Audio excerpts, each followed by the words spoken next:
የአባቶቻችን መዘባበቻ ይህ ነው እንግዲህ ውጤቱ። አርሲ ሰላም ናት ኑና ተመልከቱ ሲሉ አስተዳዳሪው ተናገሩ። ሊቀ ጳጳሱ መንፍቀዋል። አማራ ወጣቶች ተነሱና ታገሉ። ይህንን ያሉት አረጋ ከበደ ናቸው።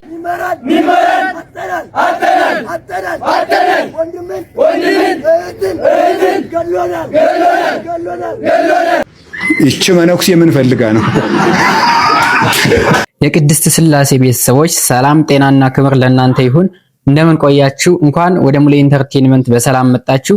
ዛሬም እንደተለመደው እናንተን ያስተምራሉ፣ ይመክራሉ፣ ይገስጻሉ ብለን ያሰብናችሁን ቪዲዮዎች ይዘንላችሁ መጥተናል። እስከ መጨረሻ ድረስ አብራችሁን እንድትቆዩ እንጋብዛችኋለን። ቀጥታ ወደ ቪዲዮ እንገባለን። የአባቶቻችን መዘባበቻ ይህ ነው እንግዲህ ውጤቱ።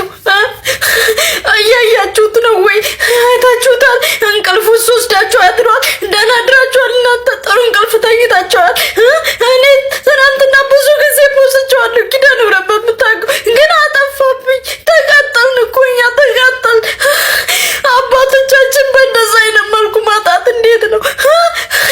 በጥይት እኮ መግደል አባት ነው። ለምንድን ነው እንደዚህ ስቃይ የሚደርስብን? ምን በሰራን? ቤተክርስቲያንን ባመሰግናለን ወይ? ሰው ለህይወቱ ለኑሮ አይኖርም ወይ? የኑሮ ውድነቱ መቻነሳቸውና ለነዛ አባቶች ይገባቸው ነበረ። መች ነው አንቀላፍተን የምንጨርሰው? 8 ዓመት ሙሉ አይበቃንም? ኦርቶዶክሳውያን አንነሳም ወይ? እስከ መቼ ነው የምንተኛው? እስከ መቼ ነው የምናለቅሰው?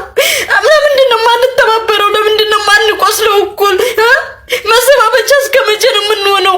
አርሲ ሰላም ናት ኑና ተመልከቱ ሲሉ አስተዳዳሪው ተናገሩ። በቅርቡ ሃይማኖት ተኮር ግድያ ተፈጽሞባታል የሚባለው የአርሲ ዞን ዋና አስተዳዳሪ አቶ ኢብራሂም ከድር አርሲ ሰላም ናት ኑና ተመልከቷት ብለዋል። የአርሲ ህዝብ በብሔር እንዲጋጭና እንዲከፋፈል እንዲሁም በህዝብ ዘንድ ጥርጣሬ እንዲኖር በሚዲያ ላይ የሚሰሩ ስራዎች የአርሲን ህዝብ አይመለከተውም ብለዋል። ችግር የተፈጠረበት ወደ ተባለበት ቦታ መሄዳቸውን የተናገሩት ዋና አስተዳዳሪው ሚዲያ ላይ እንደሚነገረውና ቦታው ላይ የሰሙት የሚገናኝ አይደለም ብለዋል። ሳይሞት ሞተ የሚባልበት፣ ሳይጠፋ ጠፋ የሚባልበት የሚነዙ ወሬዎች መቆም አለበት ሲሉም ተናግረዋል። በተጨማሪም ህዝቡ ተዋዶና ተዋልዶ የሚኖር ህዝብ ነው። በሩቅ ሆናችሁ ከምታወሩ ኑና እዚሁ አርሲ ቦታው ላይ ተመልከቱ ብለዋል። እኛ ያለን ታጣቂ የአንድ ብሔር ታጣቂ አይደለም፣ የአንድ ሃይማኖት ታጣቂ አይደለም።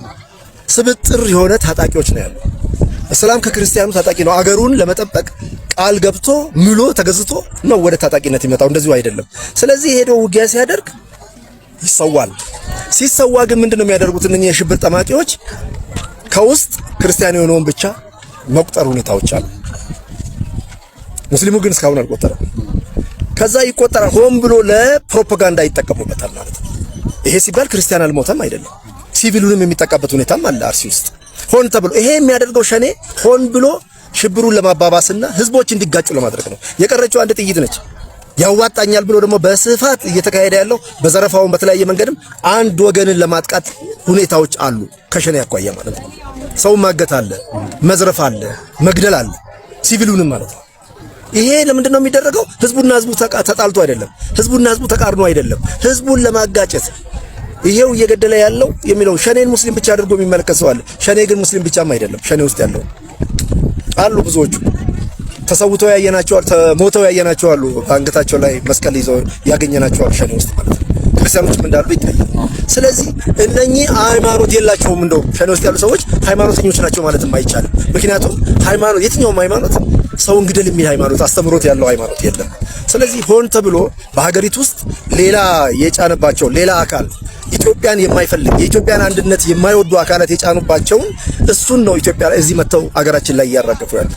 አርሲ ደግሞ የተመረጠበት ምክንያት ሴንተር ኦፍ ኢኮኖሚ ነው። እንደገና የብሔር ብሔረሰቦች ሀገር ነው። ብዙ ሃይማኖት ያለበት አካባቢ ነው። ሆን ተብሎ ነው ይሄንን ለማድረግ የተፈለገውና የጠላት ኃይል ነው ያደረገው። ህዝባችን ይሄንን አብዛኛው ተገንዝቦታል። ነገር ግን ከውጪ በሚዲያ የሚሰማው ሁኔታውን በደንብ ያልተገነዘበ ሰው ልክ ያ የሚባለው ነገር እውነት እንደሆነ አድርጎ የሚመለከትም ደግሞ ሊኖር ይችላል። ስለዚህ አርሲ በሚባለው መልኩ እንዳልሆነ ያለው ሽብር የሚጠምቀው ሰውን የሚገድል ሰውን የሚያስር ገንዘብ የሚጠይቅ ይሄን የሚያደርግ የሸኔ ኃይል ጥቃት የሚያደርገው የሸኔ ኃይል የነ ጀዋር በፖለቲካ በተለያየ መንገድ እሱ እየመገባቸው ነው። እሱን መሰል እያስታጠቋቸው ፈንድ እያደረጉላቸው ሽብር ለመፍጠር በህዝቡ መካከል ግጭት ለመፍጠር የሚያደርጉ ኃይሎች መሆኑን የኢትዮጵያ ህዝብ ሊያውቅ ይገባል። ከዚህ ጋር መጻሕፍትን ደርድሮ ልክ እንደሚጸልይ ሰው እየተወነ ነው። ይሄ ፌክ ላይፍ ነው። ይሄኛው ግን ትክክለኛ ህይወቱ ነው። የሩፋኤል ትክክለኛ መልክ ይሄ ነው። ከዚህ ጋር እንደምታዩት ቀዳሚ የነበረው የቤተ ክርስቲያን ገጽታ ሲሆን ይሄ አሁን ያላት ገጽታ ነው። ሩፋኤል ማለት ጸረ ቤተ ክርስቲያን ጸረ ሀገር እሳቤ ካላቸው ቡድኖች ጋራ ጥብቅ የሆነ ቁርኝት ያለው ግለሰብ ነው። በነገራችን ላይ ሰሞኑን ጉንፋን አሞኝ ነበር፣ አሁን እየመጣው ነው። ግሳንግሶች እኔም በፌስቡክም ሆነ በዝግ አካውንት መሳደብ ይችላሉ። ከኔ ፊት ግን መተው እኔን ቻሌንጅ መቆም አይችሉም። አንደኛ እጅግ በጣም የኦርቶዶክሳዊ ዕውቀት የሌላቸው ደካሞች ድኩማን ስለሆኑ ያው ካንተ ያነሱ ስለሆኑ ነው። ሊቀ ጳጳሱ መንፍቀዋል። መናፍቅ የሆኑት ሊቀ ጳጳስ አሁንም በስልጣነ ክህነት ላይ ነው ያሉት። ስለ መናፍቁ አባት ለነገራችሁ ነው ጳጳስ። በነገራችን ላይ ይሄ መናፍቅ ጳጳስ ያለው አሁን ነው። መናፍቅ ሲሆን አንተ ነው የሚባለው አይደል? አንቱ እንዴት ልበል? ቅዱስ ሲኖዶስ አሁንም ክብረ ክህነታቸውን አላነሳ። ምንፍቅናቸው ታውቆ ተረጋግጦ ምን ተብሎ በአገረ ስብከታቸው ደብዳቤ ተጽፎባቸዋል። ደብዳቤውን ላንብብላችሁ። ይሄን ያስባለኝ ደብዳቤ መቼ ተጻፈ መሰላችሁ? ሰኔ 5። በመጀመሪያ ደረጃ ደብዳቤው እርግጠኛ ነው ወይ? 2 ሌላ ነገር ልጠይቅላችሁ። በኢትዮጵያ ኦርቶዶክስ ተዋሕዶ ቤተክርስቲያን የቤኒሻንጉል ጉሙዝ ክልል አሶሳ ሀገረ ስብከት ጽሕፈት ቤት ነው። ይሄ ጽሕፈት ቤት ደብዳቤ የሚወጣው አንደኛው በብፁዕ አቡነ ሩፋኤልና በሀገረ ስብከቱ ስራ አስኪያጅ ነው ደብዳቤ ማህተም የሚወጣው።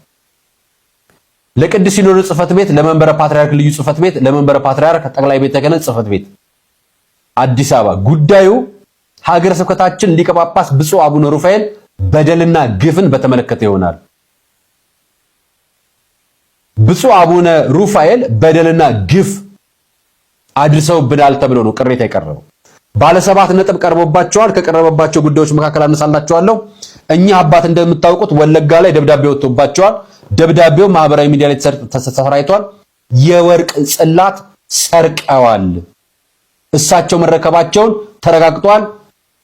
ቅዱስ ሲኖዶስ ምርመራ ያደርግልን በአስቸኳይ ሲሉ የወለጋ ሀገረ ስብከት የሚገኙ ምዕመናንና የሀገረ ስብከቱ ጽሕፈት ቤት ኃላፊዎች ደብዳቤ ጽፈዋል። ለመንበረ ፓትርያርክ ጽሕፈት ቤት ደብዳቤው ተጻፈው ቆይቷል። እኛም ዝም አልናችሁ። ምክንያቱም ቅዱስ ሲኖዶስም ጉዳዩን ስራ እየሰራበት ነው ብለን ስለምናምን። ይህች መነኩሴ ምን ፈልጋ ነው?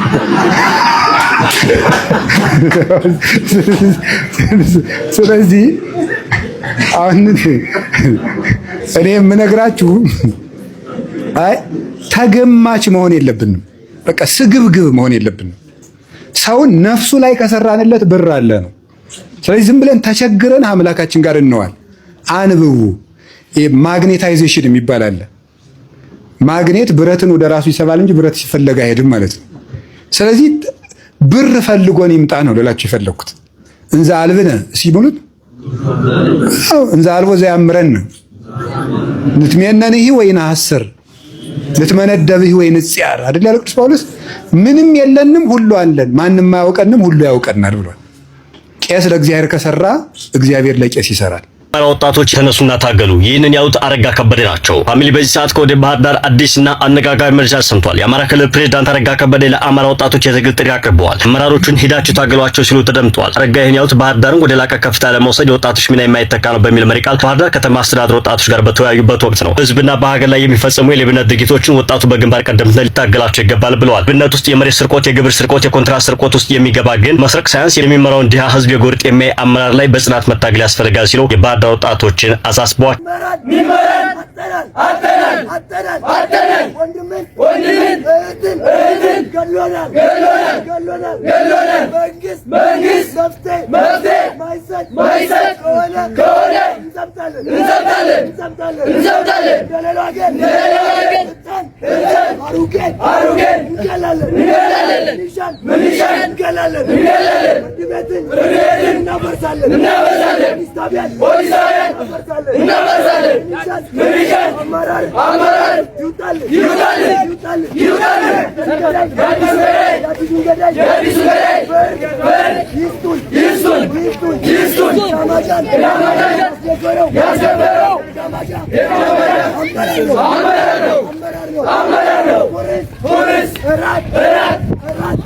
ዛሬ የነበረን ይህን ይመስል ነበር። ይህን ቻናል ሰብስክራይብ ያላደረጋችሁ ሰብስክራይብ በማድረግ እንዲሁም ላይክ ያላደረጋችሁ ቪዲዮውን ላይክ በማድረግ ትብብራችሁን እንድታሳዩን እንጠይቃችኋለን። ሰላም ቆዩልን።